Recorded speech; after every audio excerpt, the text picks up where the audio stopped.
That relationship ended abruptly. And it did not end because of my decision, but it ended because the other person met someone else. And so for me, that felt like just this tremendous rejection, right? Because, hey, I had planned a whole life, right? I was picking out our China patterns. The easiest way to deal with rejection is distraction. But I think distraction is just that, it's distraction from what we really need to do, which is to grieve that loss. When the book came out and launched, I sort of had this vulnerability hangover, because not only had I told my story, but now it's in print. I mean, I've always been kind of a timid person, and so it always felt risky to put myself out there.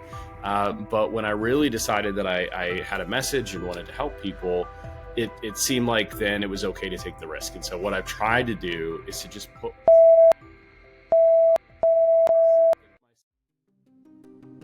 You are listening to My Rejection Story, hosted by Alice Draper. Hello, Rejection Squad. Welcome to another episode of My Rejection Story. Today, I'm joined by Jason VanRuler, and in today's conversation, we're going to dive into a specific area of rejection, which is what does rejection mean in relationships? Jason is a licensed therapist, author, coach, and the best-selling author of Get Past Your Past. Welcome to the show, Jason. Thank you so much. Yeah, thank you so much for having me. I've been looking forward to this. Yeah, me too. And I really enjoyed reading your book. So before we dive into that, my first question for you is, can you tell me about a time in your life where you felt rejected? Well, my response is, which time? So which time would you like me to start with? And how long is the podcast? How many hours does this go? Yeah, I mean, there have been a lot of rejections in my life, and I think to varying degrees of intensity and significance. So before becoming a therapist, I was a person who I owned a recruiting company, and so I did sales, and so I was rejected like nearly daily. And I've been rejected in a relationship and asked people out and been told no, and tried for big goals, and so for me, I think when you ask about a rejection story as it relates to relationship, I think for me, what that looks like is when I was younger, I was in a relationship and I was pretty sure that was going to be the relationship for me. Like my whole life was going to be based around this. So, I created kind of plans for the future, and this is how it's going to look. And then that relationship ended abruptly. And it did not end because of my decision, but it ended because the other person met someone else. And so for me, that felt like just this tremendous rejection, right? Because, hey, I had planned a whole life, right? I was picking out our China patterns. I wasn't quite that far along, but I mean, I thought I knew. And what I tell you today is that was the best thing that's ever happened to me. But if you asked me in that moment, definitely not how I felt. I can just imagine. I mean, it's like we can look back at these things and be like, wow, that was such a great redirection. But in the moment, that's definitely not ever what's going through your mind. That took a couple of years to see that as a positive. Yeah, it was like old me would have said, we don't need to put a positive spin on this yet. Let's sit with this. And I think that's valid as let's sit with this. And what is interesting to me kind of as you're sharing that story is, I think that with a relationship like that, especially when you're so blindsided that the relationship ended, is it's not, it's a different kind of grief. Like when you grieve something there's often a loss, but I think with relationships, you're actually grieving a future. You're grieving this whole life that you had thought was going to be happening with this person. So when you talk about sitting in it for a while, do you think that that's an important part of moving through rejection, is to actually just sit in that pain? And yeah, I mean, it's unpopular. So as I say that, I know lots of people are going to say, oh boy, this Jason, thanks a lot. But yes, I mean, because you're so right. I mean, I think it is. And at this point, I was much younger. And so I had adjusted some college plans and really invested into what I thought was going to be a long-term thing. And I think sometimes what we do is we say, well, the easiest way to deal with rejection is distraction. But I think distraction is just that, it's distraction from what we really need to do, which is to grieve that loss, the loss of the dream or the loss of the relationship or the loss of how we thought our life would go. And if we skip that part, the distraction just means it takes longer. Like we might not think about it as much, but the wound is still there. Yeah, I love that so much. I have a friend who's going through a breakup, and she like part of her kind of wants to like do the distraction thing, and I'm like, just know that you're still going to feel the pain. It'll just be there for a lot longer if you don't feel the pain right now. Like it's not, there's no bypassing the heartbreak of dealing with the relationship ending. I wish there was, I mean, if that was a pill, I would sell it and that would be awesome. I think lots of people would buy it. But I mean, I think in so many ways that piece of feeling it and grieving it is actually where the growth comes from. The growth doesn't come from distraction. It comes from feeling it.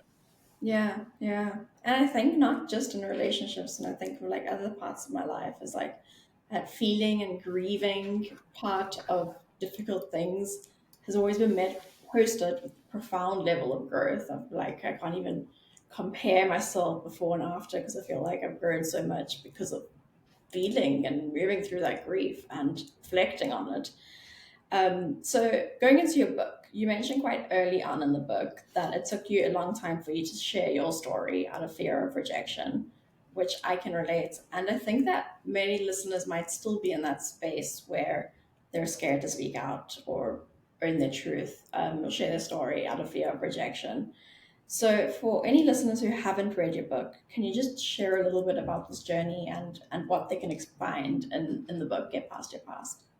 Yeah. So for me, grew up and had a traumatic childhood. So lots of chaos and abuse and all the things you don't want. And then really launched out of childhood, doing the thing that people do where they declare it's going to be different. Right. So you say, well, I'm leaving childhood and watch me do something big and amazing. And then within a couple of years, I just sort of built the same thing I came from. And so really what the book is about is not only trying to build something different and build a healthier life, but exactly what we're talking about, like kind of grieving the loss that came with some of what we've experienced and what we felt. Because the thing is that I tried to avoid it for a long time with distraction too, right? I said this would just be easier if I focused on this, or I focused on business, or lots of things that I could be good at. If I just pour myself into the places I'm good at things, I don't have to think about the pain. And so really what the book is about is me sharing some of my own journey in the service of hopefully inspiring others to do the same. But to your point, that was really hard. In fact, when the book came out and launched, I sort of had this vulnerability hangover because not only had I told my story, but now it's in print, right? And so now I have people literally stopping me at the airport saying, "Hey, I know this detail about you," and me going, "Ooh, this is really vulnerable." But I will tell you that sharing our story is always helpful to ourselves and to others. You get to determine when and how you share it, but I would never regret sharing that story. But I also understand why it took me so long, because to put ourselves out there feels really vulnerable and really risky.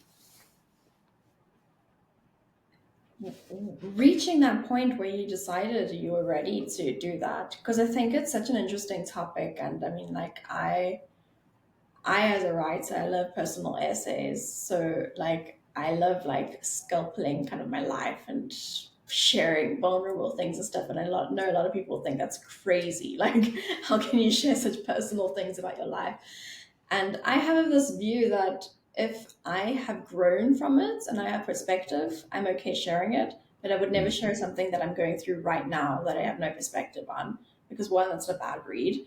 And two, like that would make me feel exposed and um, like I'm not really serving people because I'm just, yeah, I don't know if that makes sense, but I always need perspective before I'm willing to share it. So was that part of your journey? What was your journey towards like feeling ready to be vulnerable on the page? Yeah, I always say to people, I think it's better to share scars than wounds. And Mm, so the scar reflects exactly what you're saying, right? Is that we've moved past that. I think when it's the wound and we're kind of bleeding all over ourselves and others, that's not super helpful, right? yeah. And so I think sometimes people have really good intentions, but to your point, and I love how you said it, if we haven't really moved through it in the way we need to, we do lack context, we lack perspective, and it becomes kind of self-serving rather than outwardly serving. And so for me, it took a long time to feel like my story was helpful to others and not just a wound for me. Yeah, yeah. Actually, that's so powerful. I definitely want to quote that. I'm going to put it up. You use an analogy in your book, which I loved, where you talk about Sam and his peanut butter allergy. And so Sam lived an extremely cautious life because he had a peanut butter allergy, and nut allergies are very serious, and there was a lot of things that he couldn't do until one day he accidentally ingested peanuts and rushed to hospital and discovered that he did not have a peanut allergy. And so essentially he was operating off of a faulty belief, which is not to say that people listening with peanut allergies don't have peanut allergies. I always have to be so careful with that story. I'm always like, and there's a disclaimer before we go any further. Here's the disclaimer. Yes, if you think you're allergic, honor that. Yes. Yeah. But I think there's so many faulty beliefs we can have in other ways, like parents telling us that certain careers are not good choices. I know I had a faulty belief thinking that writers couldn't make money my whole life until I met writers making money. And that was a different set of information, and I operated off of those. So I'm curious if you have any advice on how listeners can like take stock and start to notice perhaps any faulty beliefs that they may be operating from in their own lives, or how have you noticed any faulty beliefs you are operating from?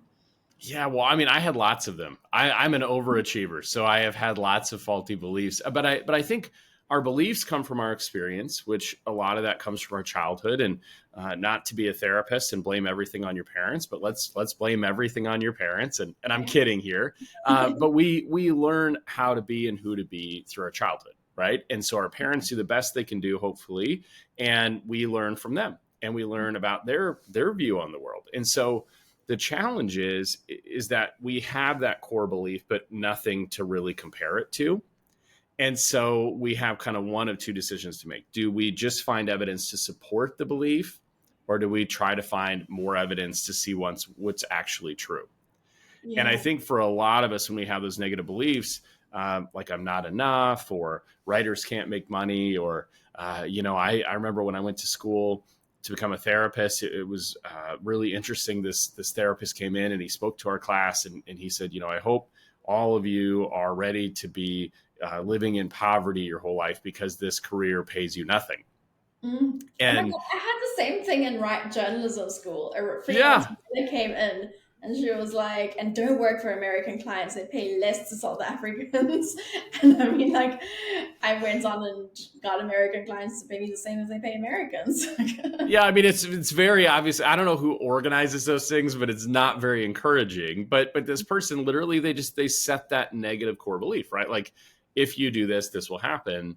And it's just like you said, when I met other therapists making money, then it was like, oh, well, I guess some people do. Yeah. And so I've got a great friend that says, when you have this belief that's seemingly negative, do some research to see if it's accurate. Right. Yeah. So when I first wanted to get into speaking and doing some of that, I said, like, oh, I don't know that I'll be able to get speaking gigs, and I don't know that I'll be able to do that. And this friend of mine just said, like, how many stages do you think there are in the US right now that people are speaking on? So I kind of looked it up, and it seemed like there was about 100,000 at the time. And he's like, so you're telling me that you cannot end up on one of 100,000 stages? And it starts to open your mind a little bit, because the thing is we put a lid on our potential with our core beliefs, right? So our core beliefs kind of govern our success and our ability to produce, because it's what we believe we can do. And so we need some evidence to the contrary.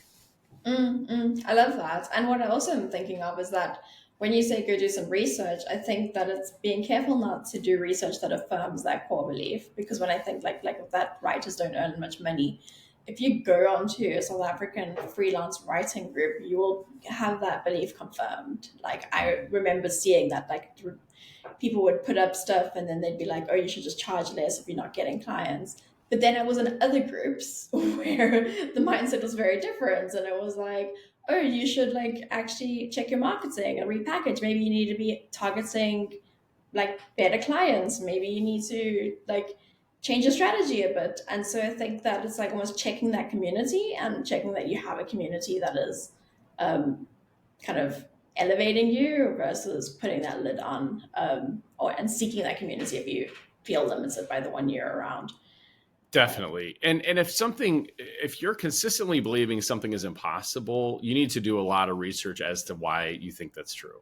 Because Mm. most of the things we think are impossible are possible just in a different context or environment or with a different group. And so to your point, it's like if you're feeling this is impossible in this group, talk to another group.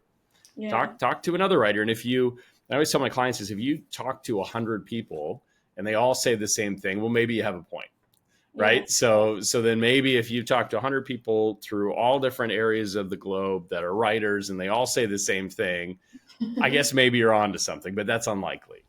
Yeah, yeah, yeah. And I guess the exceptions try to figure out what they're doing differently. Yeah.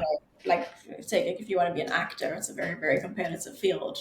Maybe if you know you have that grits, you want to really know what are the successful actors doing to get their gigs or whatever it is.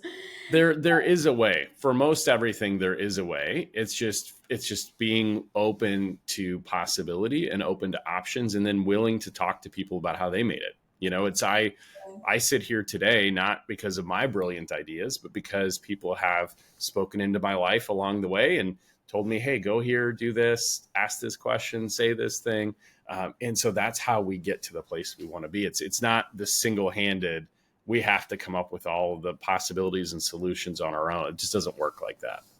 So you're saying community has played a big role in your Yeah, life. In definitely. what ways? I know we're kind of sidetracking here. I'm just really curious, like, because I'm a huge believer in, like, yeah, relying on our community and you letting them up level us. So how have you turned to your community to build your career and become an author? And that's everything you've done. Yeah, I think for me, I've always been kind of a timid person, and so it always felt risky to put myself out there. But when I really decided that I had a message and wanted to help people, it seemed like then it was okay to take the risk. And so what I've tried to do is to just put myself in the room with people who are doing something like the thing I want to do, and then probably to be that really annoying guy that asks a lot of questions, right? If you interviewed people around me, they're probably like, "Oh, that Jason asks a lot of questions," and I do, and I give a lot of answers too. So I ask questions, and I also give answers. But for me, what has changed my life is really finding people who are doing it differently than what I'd learned how to do, right? And so what I mean by that is if you go back to the therapy story where the guy says you'll never make any money, my life has changed by finding people who said, "Oh yeah, you will.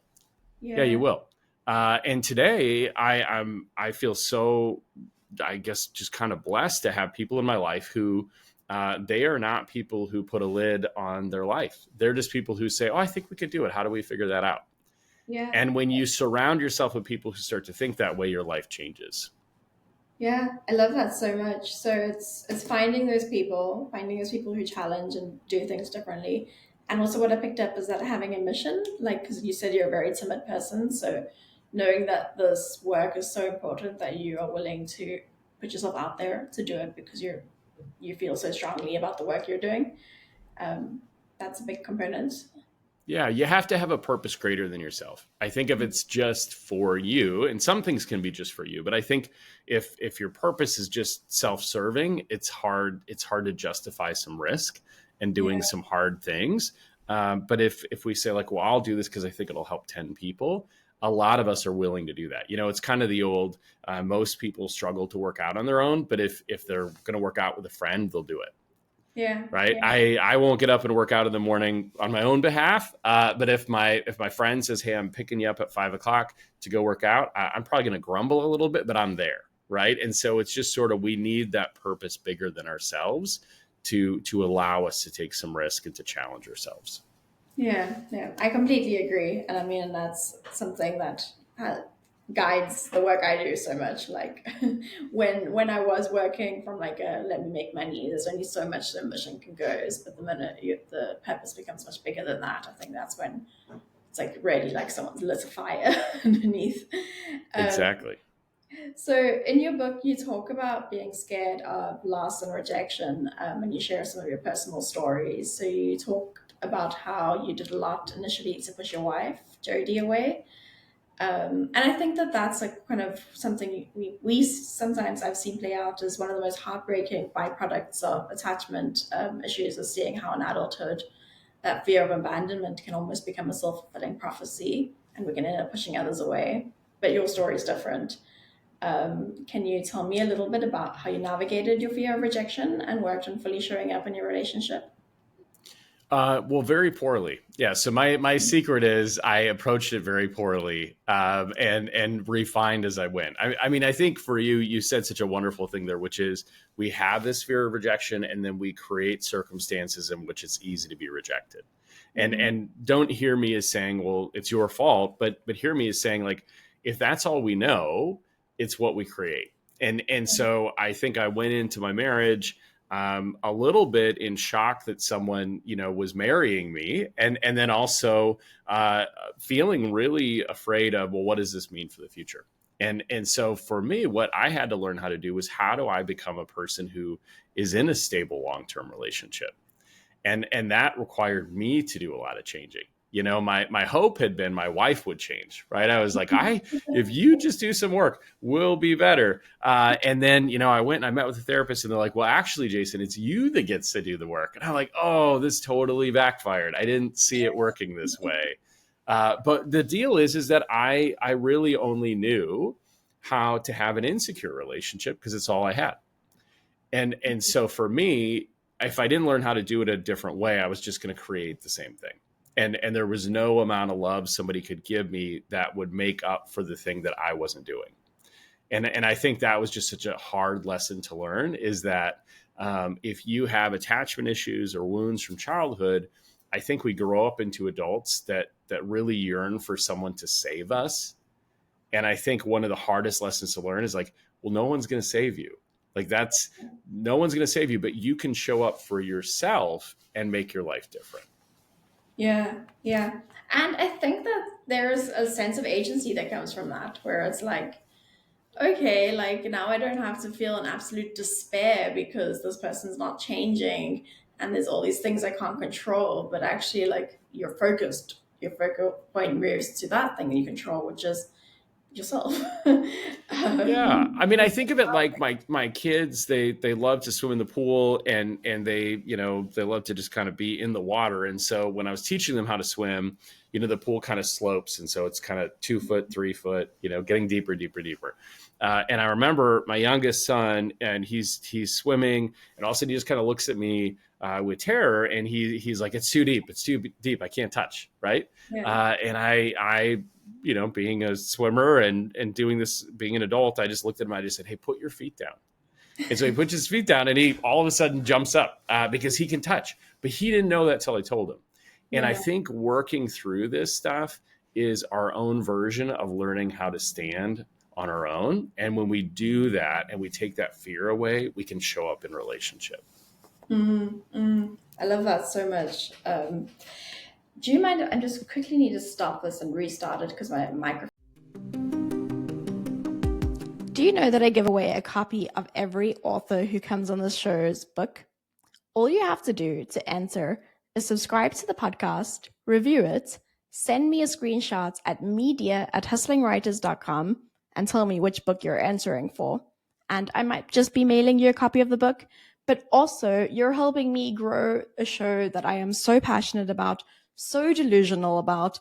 I wanted to be on Times Square. I want to be interviewing the biggest and best authors, and I need all the help I can to get there. Your subscribe means the world. Your review means the world. So thank you, thank you, thank you. And let's resume with the episode. Okay. There's another line in your book where you say that your life changed dramatically when you took down the sign that Jason's childhood ruined him, and you rewrote it for something else. And I think we should kind of mention it, but this is so aligned with my mission with this podcast in terms of reframing rejection, not into something fixed or permanent, but rather an opportunity for growth. So my question for you is, what does it mean to rewrite your story, and how did you go about doing this? Well, I got a pen out and I just rewrote it. I love that. I don't know if you're being literal, but I love that. I'm being a little tongue in cheek and actually very direct and honest.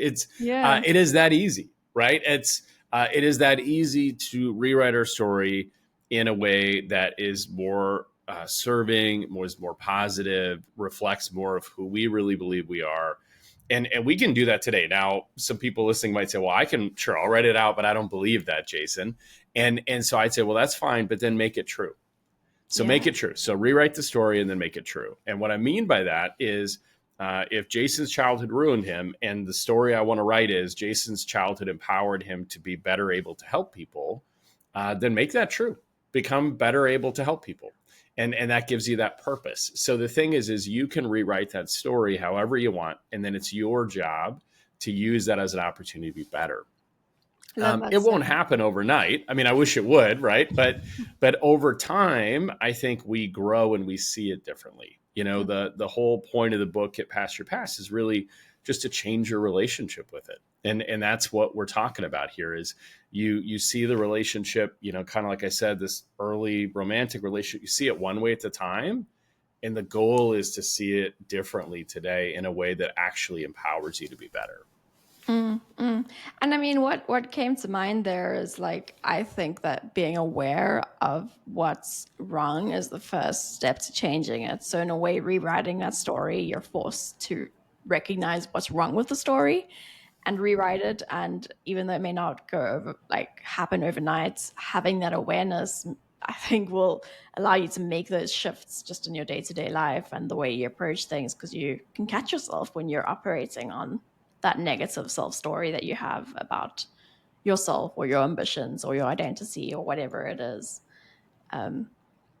Yeah, you get to choose that. And so you may have experienced things in your life that you did not get to choose, right? You might say like that was not up to me, or I would not have done that. But you get to choose the story you tell yourself about that. And so I'm not saying to people, well, tell yourself a lie. But I'm saying maybe tell yourself a more full truth than what you've been telling yourself. So to your point, yeah, maybe bad things did happen. Like, we're not here to deny that. So let's be honest about that part. But then what is the story we tell ourselves about that? Yeah. And going back to your point earlier, finding more information, like, is there more information you can find to perhaps reframe or rewrite that story so that whatever the past is that is informed this current story can perhaps be shifted or adjusted. So there's in your book, you write about a big blowout fight that you had with your wife at a marriage retreat. And you talk about how your instinct was to run away, which I think goes back to that kind of like self-fulfilling prophecy. Because I think that if you did run away, things may have gone a little bit differently, but you didn't run away. And instead you just decided to do something much harder. So I'm just curious if you could just share a little bit about that story, because I thought it was really interesting and how you navigated that.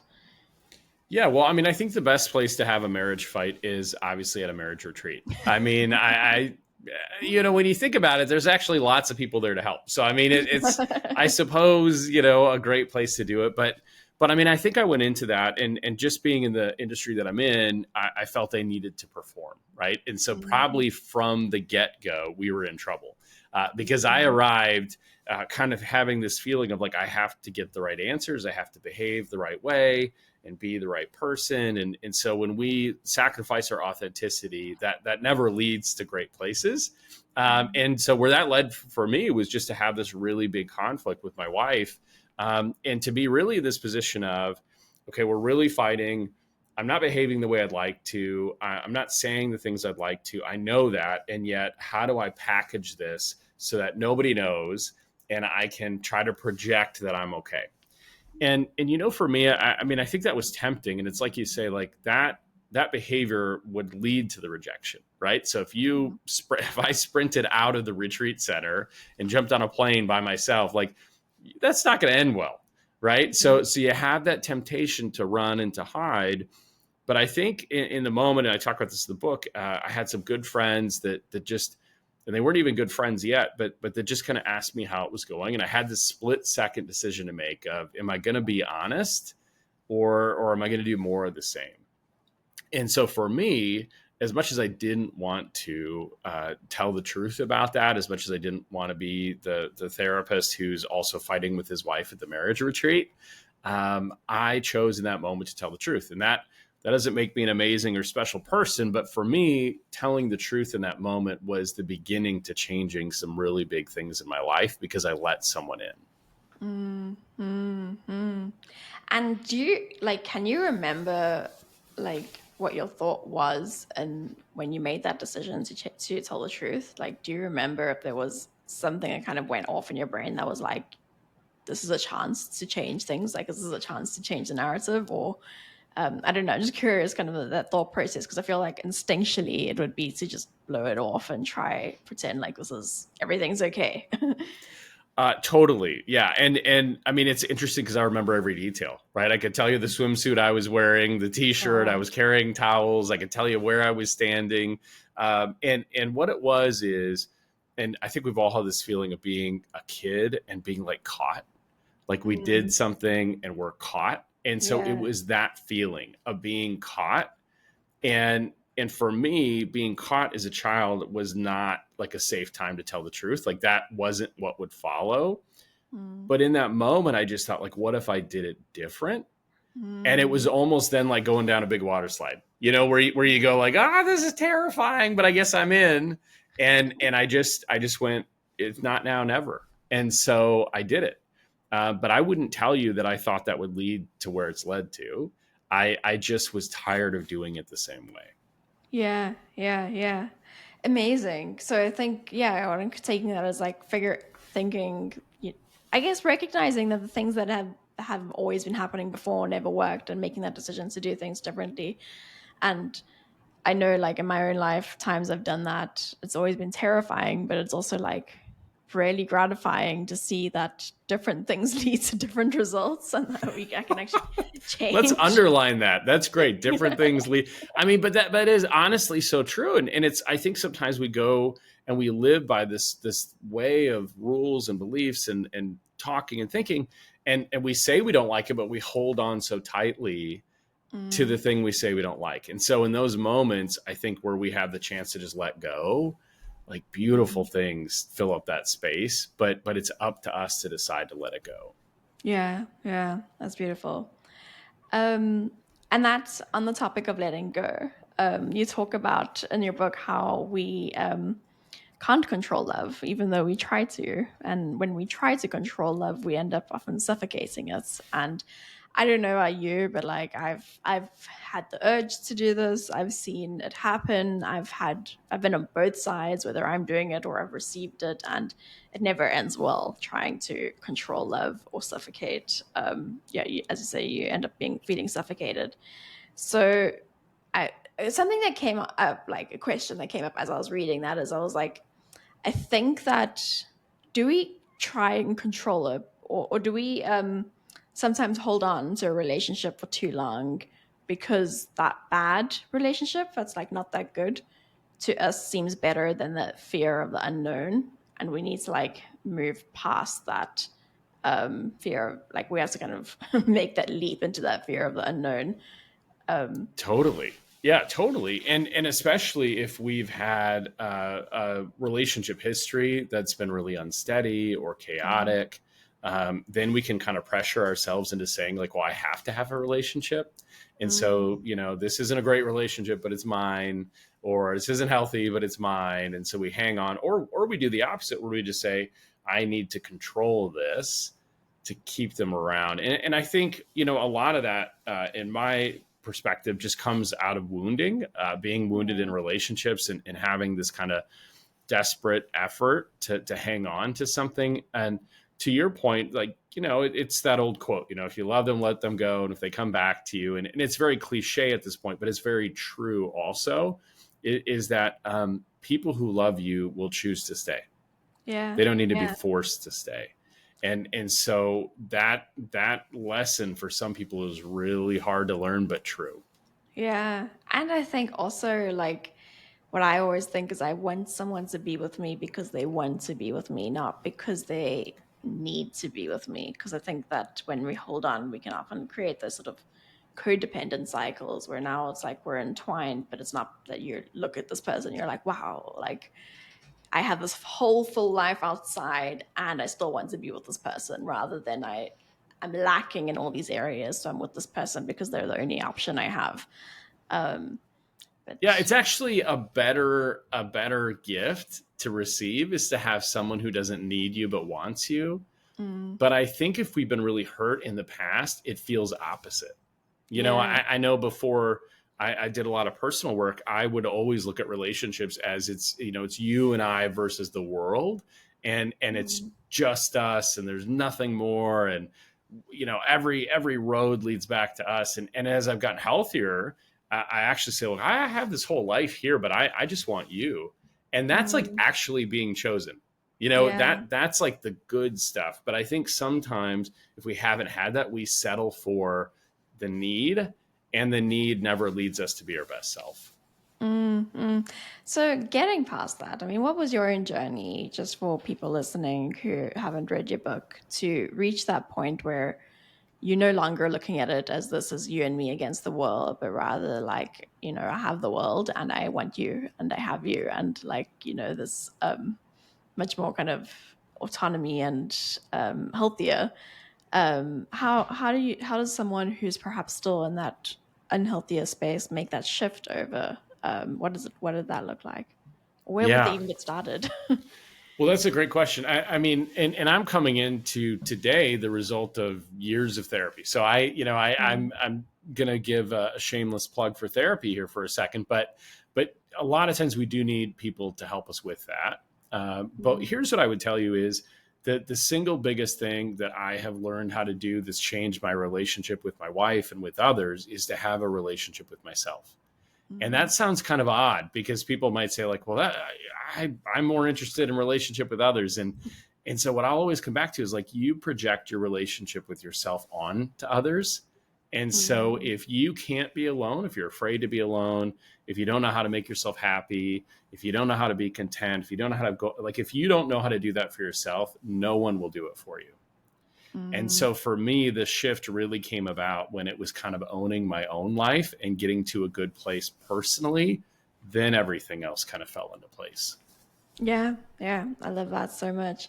And I think it's why kind of in relationships, I don't know, I would be curious to know your thoughts, but I always worry about people who struggle to be single. And I think I'm coming from the opposite end because I was single for so long before I met my partner.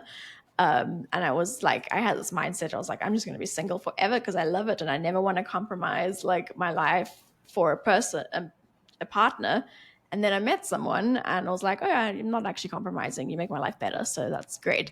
But I always worry when, and maybe I'm also always on an unhealthy extreme, but I always worry when people go from relationship to relationship with no space to breathe, and there's very little space to kind of feel that independence of themselves and contentment in themselves, because you're kind of seeking that validation or that acceptance from someone else when you haven't really found it in yourself.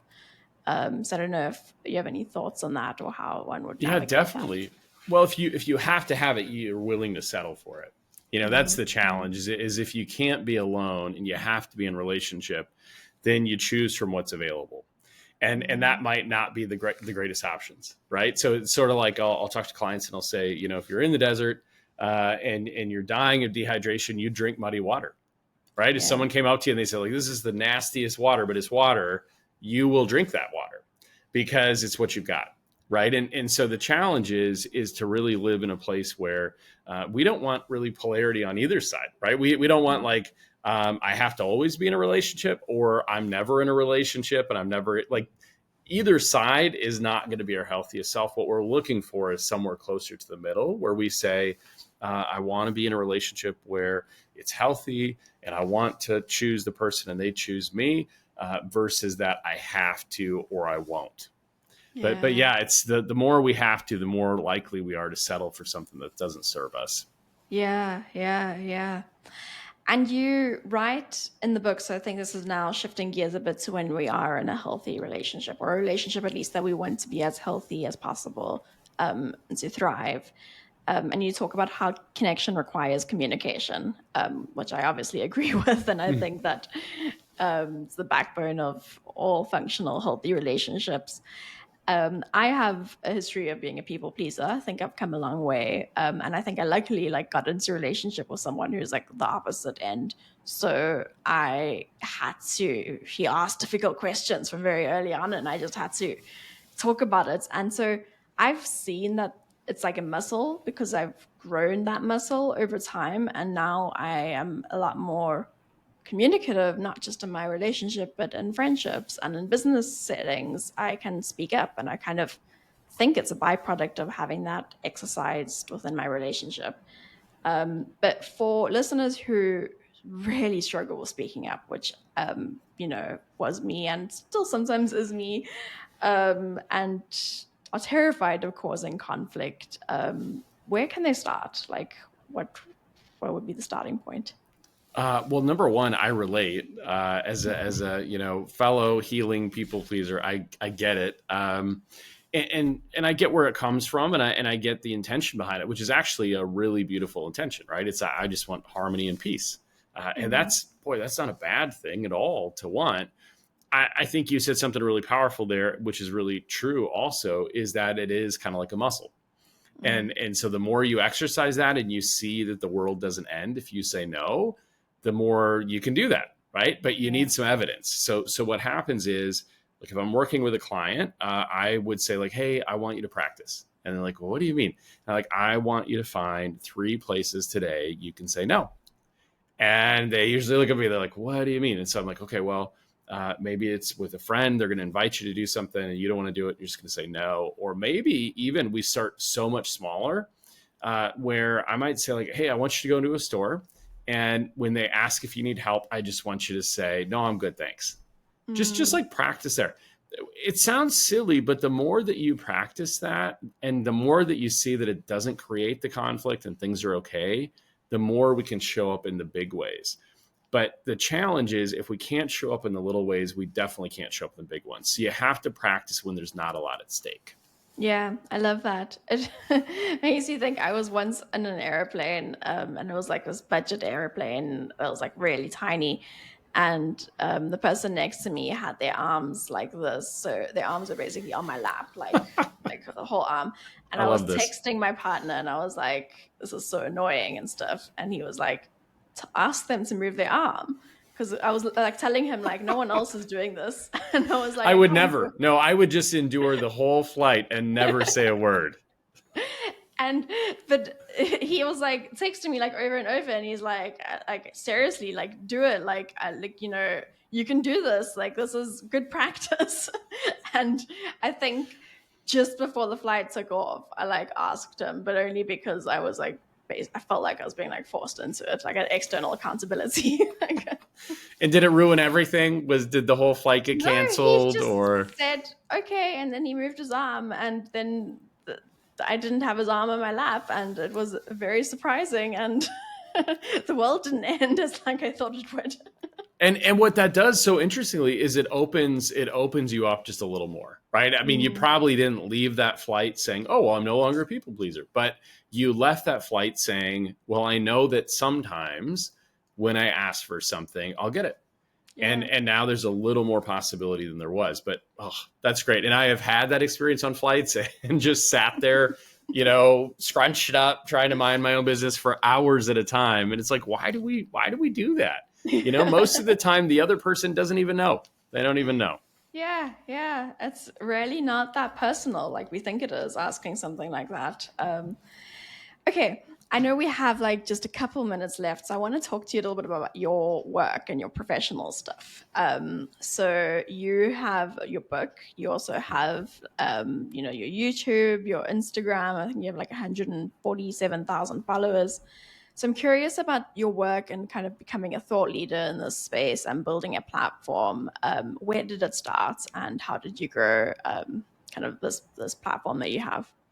Yeah, that's a great question. Well, I was just a guy with a goal. So the deal is I wanted to write a book. I've always felt like I wanted to write a book. And I had a friend say, cool, go write a book. I was like, oh, okay. Well, what do you do? And they're like, well, you call a book agent. They're like, well, what's a book agent? And so, yeah, I'm a little slow. So they had to educate me on all this stuff. So I call a book agent, and they said, hey, yeah, everybody wants to write a book. That's awesome. Welcome. And I'm like, oh, I thought I was the only one. And they're like, no, there's actually everybody wants to write a book. So what he said to me is he said, let's check out, your social media following. How many followers do you have? And at that time I was like, well, my grandma follows me, my mailman so I'm like, I've got 6 followers or something, and this book agent's just like, oh, that's so great. Like, you'll never get a deal. And I'm like, oh, okay, well, what do you need to do? So he just said to me, he's like, you need basically 30,000 followers to like kind of get your foot in the door. Now, today we joke about it. I have no clue how he came up with that number, but he came up with this number, right? And so I am a guy that likes to solve problems. And I'm like, okay, what do you do to get to 30,000 followers? And I just really invested in learning about what are people struggling with? What do people need help with? And how do I show up to be helpful? I think for me, the biggest shift in growing my following was really moving. And this is going to sound weird, but like initially it was to get a book deal. But somewhere along the line, it became about helping people who needed help. And when that happened, it actually grew. So I had like 286 posts of me just trying to get what I wanted, which was followers for a book deal. And then, no joke, like the 286 posts, I made it in service of others. And then I got some followers. And then I got more and more and more. It's just grown. And so what I tell people is the whole point of having a platform is to serve others. Yeah. And so if you're doing that, you can't fail. It will only grow. I love that so much. And what a fascinating story. You started building a platform to get a book deal. And I mean, damn, you did a good job. It's not very altruistic. People are like, that's a little selfish. And I'm like, well, I'm being honest with you. Like that was initially my goal, is like, I want to get from A to B. What do I need to do? And along the way, it was like, well, but here's what I want to do instead, is help people. But I think the thing I'm taking away is like, I think that mission was always there, because I'm sure that the mission was there for the book deal. You wanted the book deal because you wanted to be in service of others. And then there's this annoying thing in the way, which is that social media following. But then I think you really clocked it when you realized that you could use the social media platform to do what you wanted to do with the book, which was be in service of others. Is that right? Totally. And sometimes we overcomplicate it, because here's what was interesting about the book thing is like, I have, had millions of impressions and likes and all that. So it's like, that has made just as much impact as the book. So this thing that I'm like, well, it has to be this big, got to have a book tour, and it's got to be all the glitz and the glam, is like, or just start today. You can just make a reel today that might help the same people you want to help with the book. So I kind of learned along the way that like, we have this tendency to overthink it and overcomplicate it, and simplicity scales, so when you can do simple things that help other people, that's never going to end badly for you. I love that. That's definitely going to be clipped, and the simplicity scales. Simplicity scales, complexity fails. That's what I tell my clients all the time. Yes. Yeah, I love that so much. What just came up in my brain is like, when I had the idea for this podcast, and I'm very ambitious about this podcast, and I'm not famous, but a big part of it is also like, it could evolve into a book deal, because I'm aware that, you need to have a platform. And so there is a part of it that's like, maybe this is a way to grow that platform for that future book deal. But yeah, I just love that, kind of having that mission.